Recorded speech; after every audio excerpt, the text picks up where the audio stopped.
Welcome to another movie plot and enjoy the memories. We open in Transylvania following the demise of the infamous vampire Count Dracula. The French schoolteacher Marianne has transferred here for her new job and gets thrown around in the back of a carriage.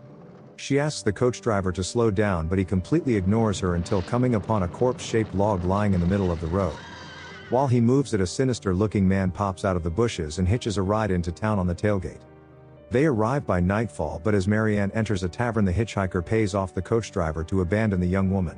She's welcomed by the landlord, whose facial expressions scream danger, but Marianne is impervious to the most obvious warnings. Her trust in the goodness of strangers gives her confidence, but might be construed as stupidity by those who don't know her. I don't know what to believe. She asks for a room to rent, but the landlord says they're all full when a baroness suddenly arrives like, "Oh, I heard you need a room." She offers board at her castle overlooking the village, so the landlady tries to intervene, but this woman is scary. Probably figures that if this look the Baroness gives doesn't send up red flags, then marries on her own and God bless. They take a carriage to the castle where the obvious signs don't stop with the owner, but her servant Greta is basically a harbinger of evil. She shows Marianne to her room and says that dinner will be ready in 10 minutes, but it's only soup, so don't get too excited. From her balcony, Mary sees a young man in another room but was told there's nobody else here and it's only been like 30 seconds. Greta walked out of the room and straight back in to say that dinner is ready and the man that Mary saw doesn't exist. While eating their soup, however, the Baroness admits that she has a son living in the house, so that's strike one for Greta.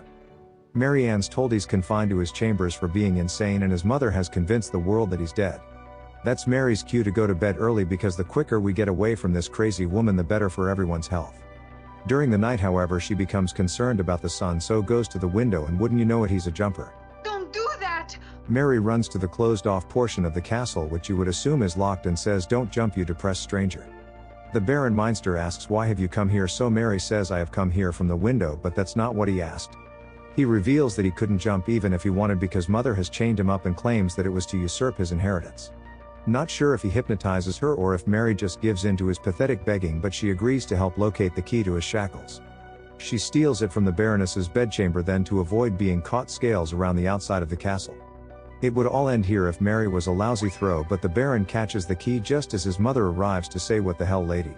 I invited you into my home and you steal from me," but this woman was going to feed Mary to her vampire son anyway, so touché.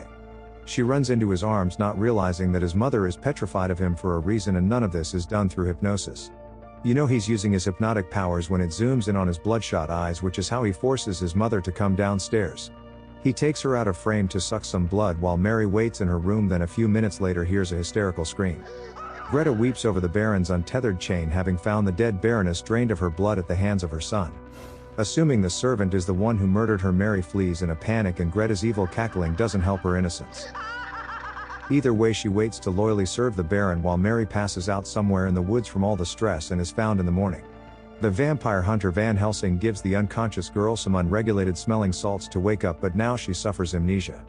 Coincidence maybe, and he takes her back to the tavern where the landlady is like, "Heaven, Betsy, I thought you would have been worm food." They're currently holding a funeral for another girl who was killed last night and filled her coffin full of garlic flowers. That's good work, because Van Helsing sees that she was bitten by a vampire but waits until later to introduce her to Mr. Pointy. First he escorts Mary to the school for work and tells her not to ever visit the Baron, but that goes in one ear and out the other. Upon arriving they meet Frau Lang, who's an understanding, kind woman and welcomes Marianne with open arms. Her husband, on the other hand, is grumpy at the new employee arriving late and bringing an uninvited guest. The headmaster Herr Lang quickly changes his tone when learning Van Helsing's credentials and tells the doctor to visit anytime he wants. He leaves Mary to get acquainted with the other new girl, Gina, while returning to the tavern to meet the village priest. Father Stepnik consoles the dead girl's father, but knows she will soon rise a vampire and was the person who sent for Van Helsing in the first place. "Oh, thank God you've come." The hunter describes vampirism as a cult of undead struggle against Christianity and goes over a vampire's weaknesses and strengths for the audience. He says we're going to have to dig up the dead girl and drive a stake through her heart, so Stepnik gets the holy water ready. When they arrive at the cemetery, they find Greta encouraging the new vampire to rise from her grave, saying that their master is waiting. They could easily stake her now, but wait until she's on her feet for whatever reason before making a move, but by then Greta's able to help her escape. While Stepnik restrains the servant, Van Helsing goes for the girl, but the Baron has transformed into a bat and holds him off. The hunter decides to take the fight to the vampire and makes his way through the Baron's castle, but finds his coffin missing.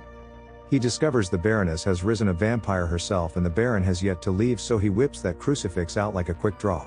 The Baron does the same with a candelabra, then escapes on his stagecoach with his bed strapped to the roof. He leaves his mother behind, but she's not bloodthirsty and just disappointed that she now has to live like this forever. Van Helsing says not necessarily, then drives a stake through her heart, but does it while she's sleeping out of pity, not fun. Meanwhile, Marianne has a visit from the Baron, who she agrees to marry because he's rich and handsome. What else you want? Before her vampire fiancé can bite her, Herr interrupts, thinking that the Baron is just some creepy intruder. I shall have the privilege of throwing you headfirst out of that window. He's also the owner of this buffet of virgin girls they call a school, and tells Mary that he'll be back in a few weeks. That night, Gina says that it's her dream to marry rich like Mary, but then can't even cook bread without burning it. Before they perish in a fire, Mary leaves to find a toaster or something, while Gina has a visit from tall, dark and reflectionless.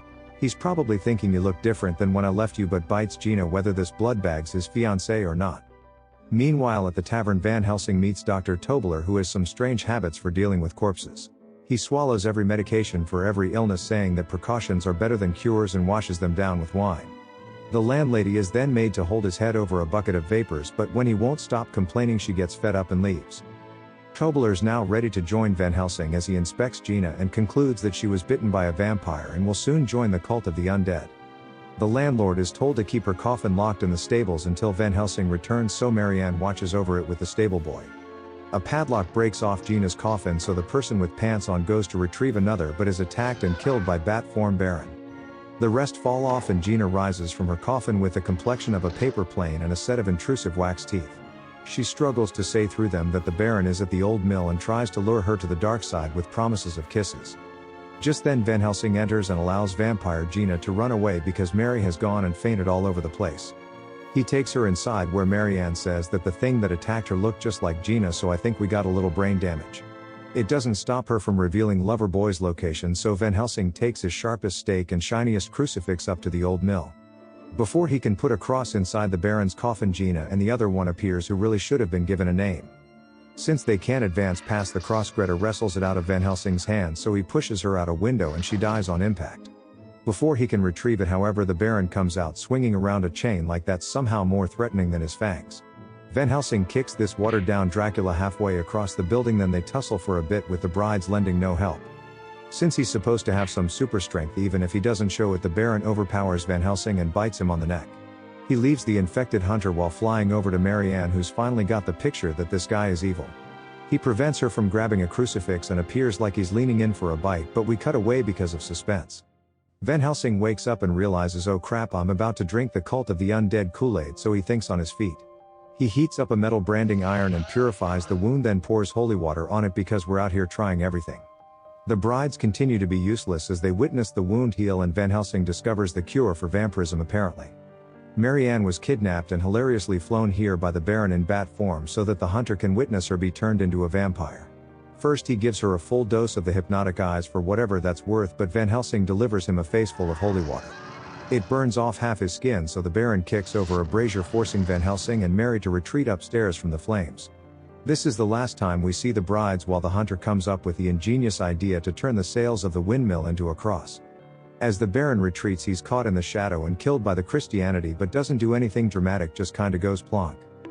Our victorious vampire hunter confirms the kill and comforts a distraught Marianne as that corpse is her fiancé. And the movie ends.